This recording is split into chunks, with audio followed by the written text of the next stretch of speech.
Jadi Tuhan Yesus Kristus itu menjadi juru selamat manusia, membayar dosa manusia itu bukan bayar ke iblis, gitu. Tetapi yang akan menghukum dosa itu siapa? Allah. Allah, karena yang dilanggar hukumnya hukum siapa? Allah.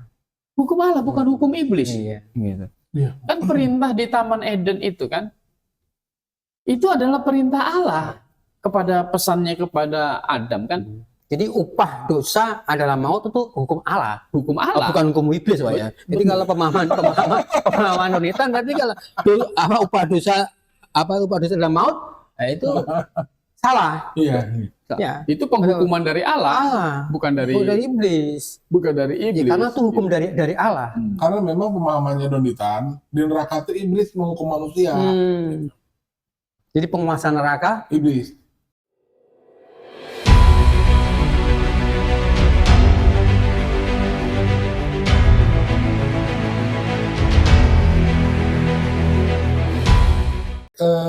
Anda sudah mengikuti kami, sekarang sudah sampai ke bab kedua atau part kedua tentang reaksi dari video dari Donitan yang judulnya sebenarnya mau ikut Yesus jadi muslim dong, kan gitu. Oke, di bagian pertama Pak Kurnia sudah menjelaskan bahwa Rasul Paulus sama sekali tidak memberi keraguan tentang keilahian Yesus Kristus sebagai Tuhan. Ini Pak, saya jadi ingat bahwa tidak ada satu orang pun yang tidak berdosa karena semua manusia sudah kehilangan kemuliaan Allah. Dan upah dosa adalah maut, kan gitu. Berarti karena upah dosa adalah maut, berarti kan semua orang harusnya mati ini Pak. Seharusnya kan begitu. Nah, permasalahannya adalah sumbernya dosa atau penguasanya dosa itu kan adalah iblis. Itu menurut Donitan. Menurut Donitan. Menurut Donitan itu harus jelaskan menurut Donitan. Iya. Bukan menurut Alkitab. Bukan. Katanya adalah iblis. Kalau penguasa dosanya ini adalah iblis, ini gini Pak. Berarti kan yang punya dosa, Yesus ini nebus dosa manusia. Bayar kepada iblis. Berarti bayar kepada iblis. Emang sebenarnya saya mau reaksikan, saya mau reaksikan ini sebenarnya agak setengah-setengah lucu ya, tapi terpaksa kita reaksikan. Demi apa? Demi memberikan penjelasan yang benar kepada penonton supaya mereka tidak tersesatkan kepada pengajaran-pengajaran yang sebenarnya seolah-olah sebenarnya seperti mau menyelamatkan manusia, tetapi sebenarnya menuntun orang kepada neraka. Tapi biarlah Alkitab yang menjelaskan ini kepada kita semua. Ya, dan ini juga sebagai saudara kita yang menyaksikan ini. Iya. Ya, seandainya ada keinginan mundur mengikuti Yesus, ikutilah podcast kebenaran sehingga kalian tidak tersesatkan, kalian tidak terhilang. Nah, cakep sekali. Baik, untuk ini tadi himbauan dari Pak Yus, kalau Anda merasa ragu dengan kekristenan, baiknya Anda tonton keseluruhan video dari podcast kebenaran supaya Anda tidak ragu tentang kebenaran yang ada di dalam Alkitab. Oke, lagi-lagi tentang pertanyaan Pak Donitan. Benar nggak Pak? Bahwa yang penguasa dosa itu adalah iblis. Jadi Yesus itu mati nebus dosa, akhirnya dia bayar dosa kepada iblis. Bagaimana Pak kira-kira? Begini sebenarnya gini. Allah itu menciptakan dua makhluk yang punya kehendak bebas. Jadi iblis itu sebenarnya adalah malaikat yang jatuh ke dalam dosa. Jadi malaikat yang jatuh yang melawan Allah yaitu iblis, setan. Setan kan lawan. Jadi boleh dikatakan yang jatuh ke dalam dosa itu malaikat dulu. Malaikat dulu. Malaikat dulu. Ya. Cuma jatuhnya itu di surga karena malaikat itu diciptakan di surga. Berarti malaikat dia sudah tahu hingar-bingarnya surga, sudah tahu kemuliaan surga. Pak. Iya. Tempat tahta Allah itu dia ada di sana, tetapi dia mau mengatasi Allah, kan begitu, memberontak begitu. Itu dosa. Jadi dosa itu adalah melanggar hukum Allah. Kan begitu, itu dosa. Nah, manusia itu ditaruh di Taman Eden. Kalau kita membaca penciptaan itu kan ditaruh di Taman Eden. Jadi bukan manusia Adam diciptakan di dalam surga, bukan, Pak. Adam di Taman Eden di bumi, Pak. Di bumi. Karena ada pengajaran bahwa Adam ini diciptakan di surga gitu. Karena dia berdosa diusir ke taman diusir ke bumi. Ada yang begitu pemahaman. Jadi jelas di penciptaan itu kan di hari ke-6, Iya, iya. ya kan Allah membentuk dari tanah. Iya. Kemudian ya, dihembuskan jiwa, roh, kemudian dia jadi hidup, kan seperti itu. Nah, iblis jatuh, ya kan? Malaikat yang jatuh kan iblis akhirnya menggoda Manusia. manusia. Iya. Nah, iblis itu juga akan dihukum Allah di neraka. Karena iblis, karena dia berdosa kan gitu. Nah, cuma waktunya saja, gitu. Waktunya iblis dihukum itu nanti setelah pada hari penghakiman terakhir. Nah, coba kalau kita baca Wahyu pasal 20, coba ayat 7 sampai 10. Dan setelah masa 1000 tahun itu berakhir, iblis akan dilepaskan dan dari penjaranya. Dan ia akan pergi menyesatkan bangsa-bangsa pada keempat penjuru bumi, yaitu Gog dan Magog, dan mengumpulkan mereka untuk berperang, dan jumlah mereka sama dengan banyaknya pasir di laut. Maka naiklah mereka ke seluruh daratan bumi, lalu mengepung perkemahan tentara orang-orang kudus dan kota yang dikasihi itu. Tetapi dari langit turunlah api menghanguskan mereka. Ayat 10. Dan iblis yang menyesatkan mereka dilemparkan ke dalam lautan api dan belerang, yaitu tempat binatang dan nabi palsu itu. Dan mereka disiksa siang malam sampai selama-lamanya. Iya. Jadi kalau kita membaca Alkitab secara literal, ya kronologinya adalah nanti setelah kerajaan 1000 tahun, itu iblis dilepas. Karena ayat di atasnya selama kerajaan 1000 tahun itu iblis masih diikat. Gitu kan? Diikat, di penjara begitu, nggak bisa. Jadi di dalam kerajaan 1000 tahun itu tidak ada iblis yang menggoda. Gitu. Tapi akhir dari kerajaan 1000 tahun itu dilepas. Nah, setelah dilepas katanya menyesatkan lagi. Gitu. Ngajak manusia sesat lagi, dan ini akhirnya mau melawan Allah. Pemerintahan waktu itu 1000 tahun kan pemerintahan Kristus. Kristus yang menjadi raja di bumi. Jadi mau dilawan. Habiskan, kemudian dihabiskan, dan iblis katanya menyesatkan mereka, dilemparkan ke dalam lautan api neraka ini. Baru nanti ayat yang di bawahnya, manusia yang tidak percaya dilemparkan ke dalam lautan api gitu. Jadi iblis ini dihukuman atas dosanya yang melawan Allah di surga. Itu nanti dihukum di dalam lautan api. Iblis masuk neraka. Bukan iblis penguasa neraka, bukan? Bukan.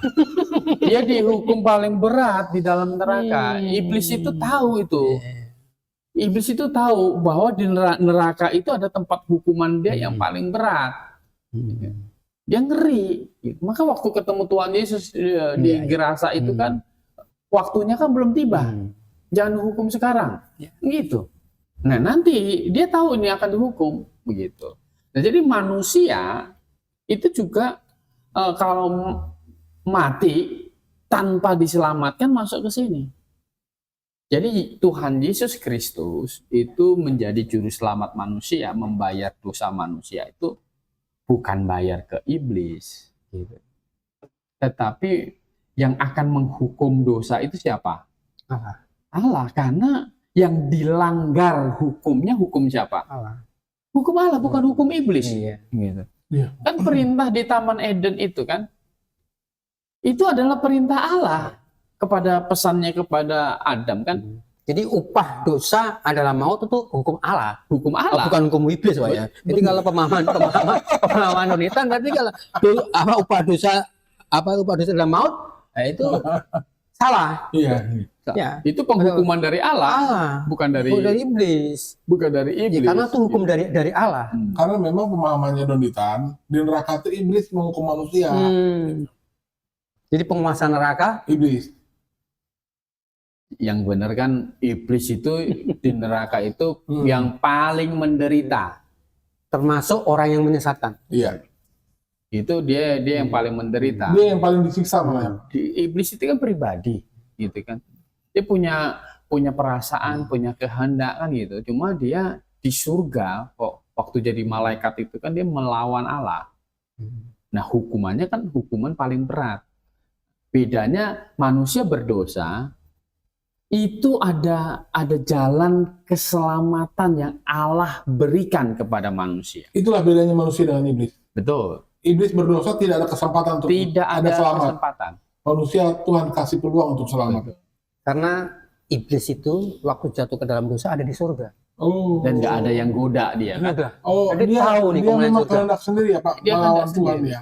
Dia nggak ada yang goda kan gitu. Sementara manusia di bumi ini Karena digoda. digoda. Gitu. Iya, iya. Jadi tingkat berat hukuman pelanggarannya kepada Allah itu lebih berat iblis daripada manusia. Maka untuk manusia, walaupun itu sebenarnya pelanggaran manusia, pelanggaran dosa manusia itu kan Harus itu dijatuhi hukuman. itu mengecewakan Tuhan kan gitu. Padahal kan apa sih perintahnya kan cuma nggak susah gitu. Kepada Adam itu kan sebenarnya nggak susah.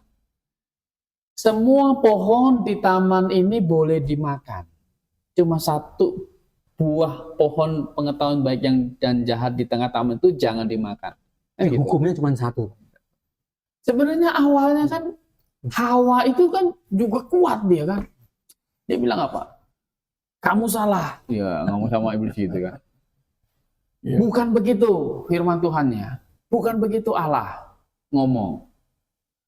Semua pohon di taman ini boleh kamu makan. Cuma yang di tengah-tengah itu saja yang nggak boleh. Raba pun tidak. Wah, dia tambahin tidak. Raba aja kan nggak boleh. Bagaimana boleh makan? Jadi hati-hati Pak. Gitu. Jangan menambahkan firman Tuhan. Hati-hati. Tapi ini sebenarnya bentuk waspadanya Hawa. Saking Yang over ya. saking takutnya. Ya, hiperbolanya si Hawa.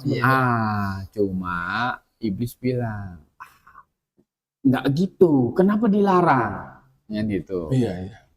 Kalau kamu makan, kamu akan seperti Allah. Inilah sebenarnya dosanya iblis waktu di surga kan.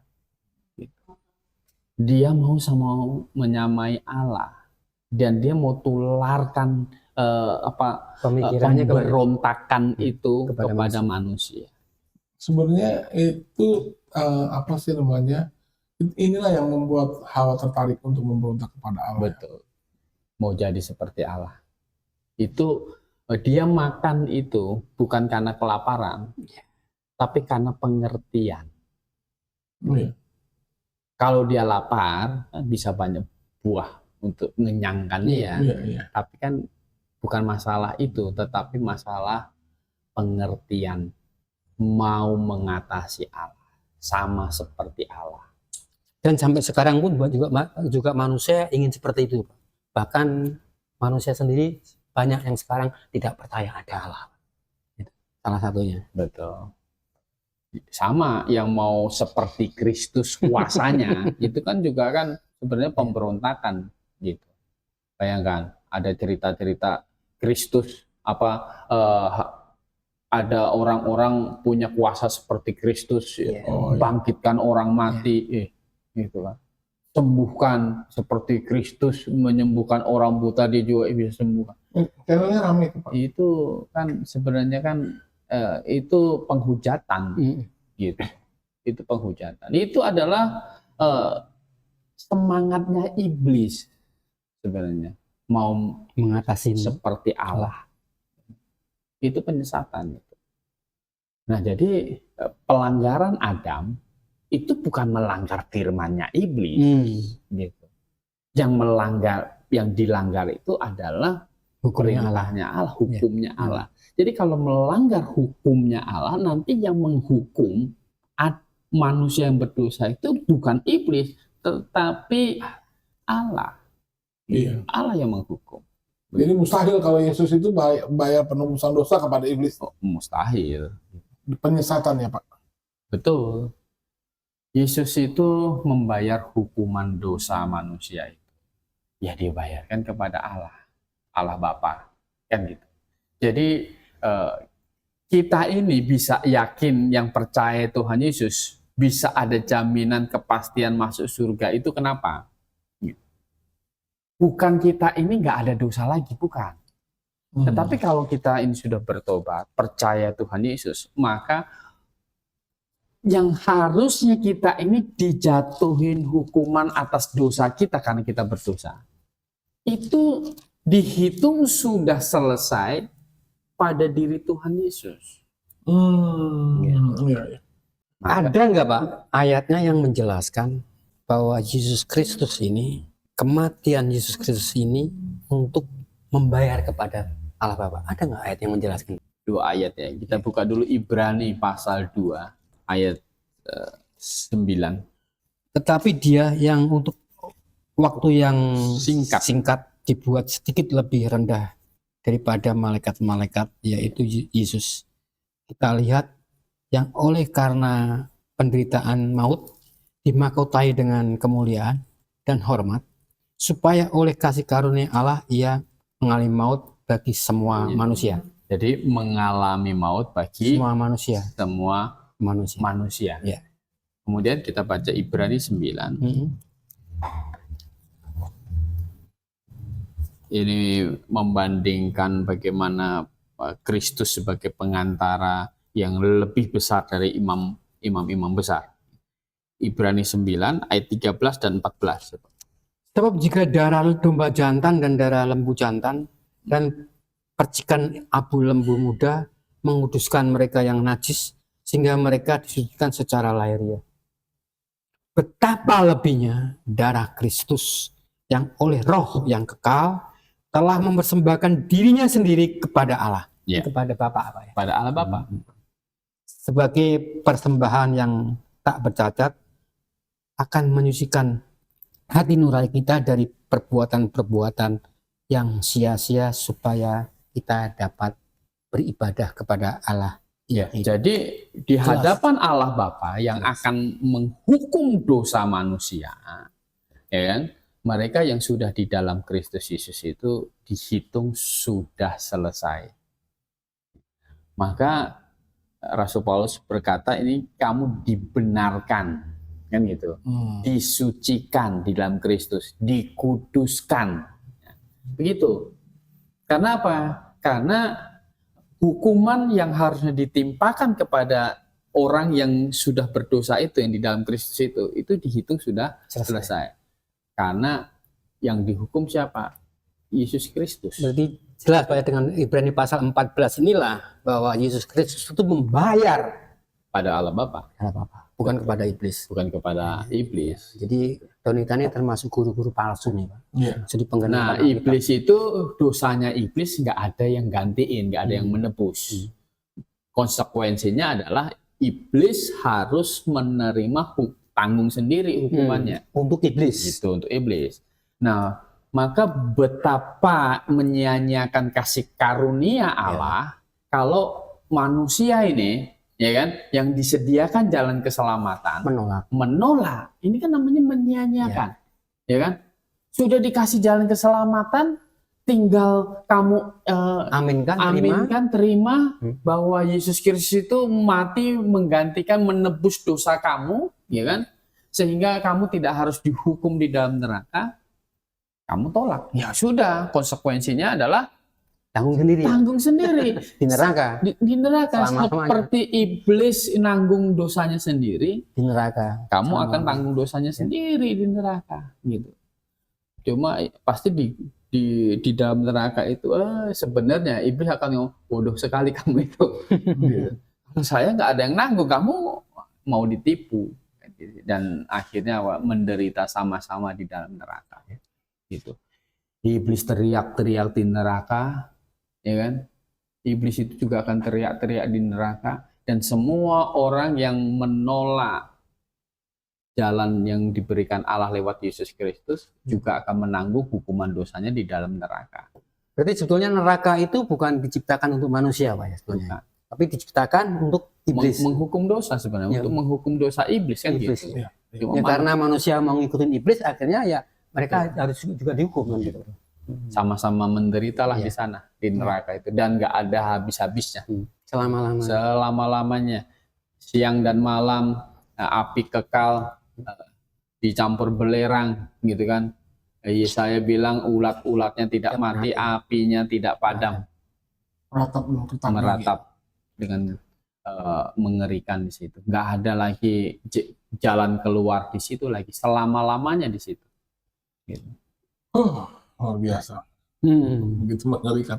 Saudara, Anda bisa memahami betul bahwa kalau ada satu orang pedagang emas murni di antara dua pedagang, berarti salah satunya palsu. Iya.